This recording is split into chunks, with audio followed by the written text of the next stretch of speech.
कर्मचारियों की पेंशन को लेकर ईपीएफओ ने एक बड़ा बदलाव किया है। अब 6 महीने से कम तक भी नौकरी करके छोड़े वाले व्यक्तियों को ईपीएस का लाभ दिया जाएगा। इन लोगों को अब अपनी पेंशन में कंट्रीब्यूशन खोना नहीं पड़ेगा। रिटायरमेंट फंड जुटाने वाली संस्था ने ईपीएस नियम के तहत पहले कोई भी सर्विस जो 6 महीने के अंदर खत्म होती थी उसे जीरो कंप्लीट ईयर के परिणाम में पेंशन मिलने की उपयोग नहीं मानती थी और 5 महीने तक नौकरी करके छोड़ने वालों को पेंशन का अधिकार नहीं दिया जाता था।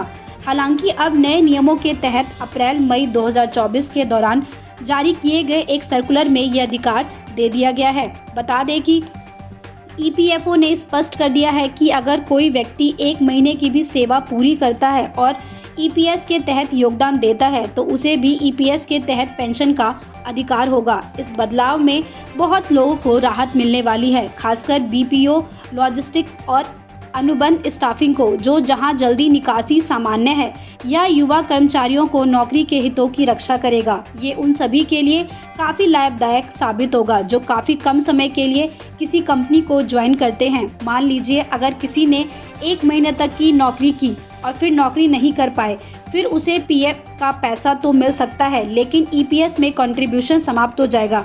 ऐसे में यह नियम उन कर्मचारियों के लिए लाभदायक होगा। अगर आपने 6 महीने के अंदर इस्तीफा दिया है तो ईपीएस योगदान के लिए अपने पीएफ पासबुक की जांच करें और अगर आपको पेंशन का हिस्सा नहीं दिया गया तो 2024 के स्पष्टीकरण का उल्लेख करते हुए ईपीएफओ को शिकायत करें। आवेदन करते वक्त अपने पासबुक का स्क्रीनशॉट या पीडीएफ सेव कर लें। अक्सर देखा गया है कि कम उम्र के सेवा वाले कर्मचारियों को ईपीएस फंड निकालने की अनुमति नहीं दी जाती थी, जिससे उनका कंट्रीब्यूशन वहीं फंसा रह जाता था। लेकिन ईपीएफओ के इस बदलाव ने लोगों को भी ये अधिकार दिया है।